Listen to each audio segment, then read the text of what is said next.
Have you ever done this? Researched everything before you left, which day to go where, what time to arrive, the exact angle for the photo, which restaurant the guides recommend, how to avoid the crowds, a schedule with no gaps, every hour accounted for. Then you come home, scroll through your photos and realize every single one looks identical to the pictures in the guides. You replicated someone else's trip, you were an executor, and you can't quite say what went wrong. Nothing did, really.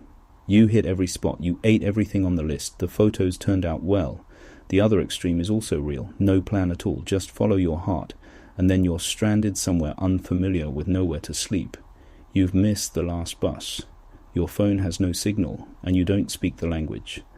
That isn't freedom, that's panic. When you're in a panic, your senses shut down. There's nothing to experience, so the question seems to be about how much to plan. But I don't think that's really the question. The real question is what you're planning and what you're leaving empty on purpose. There are two kinds of planning, and most people collapse them into one.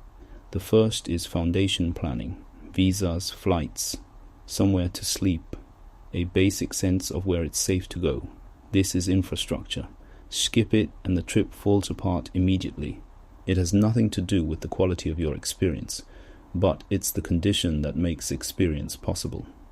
The second is experience planning, which landmark at what time, on which day, which camera angle, which restaurant some guide recommended. The more detailed this gets, the more you're executing someone else's trip, rather than living your own. The anxiety most travelers feel doesn't come from underdoing the first kind. It comes from using the second kind to fill every space that should have been left empty. That empty space isn't laziness. It isn't an oversight. It's a door you're leaving open for the unexpected. The things you actually remember from a trip are almost never the things you planned. It's the alley you wandered into that had a restaurant with no sign. The afternoon you got lost and ended up somewhere better. The stranger who said something to you that you're still thinking about. There's a word for this, serendipity. But serendipity isn't a gift that falls on you at random. It requires you to be in a particular state in order to receive it. An overscheduled traveler still encounters the unexpected, but their first response is, "This is messing up my plan," and they spend their energy getting back on track.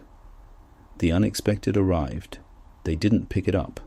Someone who's done the foundation work, but left genuine gaps in their schedule. When the same unexpected thing happens, they might stop, look around, and follow it. The real purpose of planning isn't to design your experience. It's to make you safe enough to relax. Relaxed enough that when something unexpected happens, your first instinct isn't, "This is a disaster." It's, "That's interesting." Once in Xinjiang, my drone went down, crashed on a mountainside at over 5,000 meters. I had altitude sickness. No trail. I climbed for over an hour. When I finally found it, my first thought was to get back down, stay on schedule, keep shooting, follow the plan. Then I looked up. The landscape in front of me stopped me cold. It was the first moment in the entire trip that I was actually present. Not because I planned it, because the unexpected had knocked me out of task mode and into that half hour on the mountain. I sat there for 30 minutes. Told my friend I needed to rest. That was an excuse. The real reason was that I wasn't ready to go back to the plan yet. So what does over-planning actually look like? It's not about how many days you've mapped out or how deep you went into the research. It's whether your itinerary has a space for, "I don't know what's going to happen here."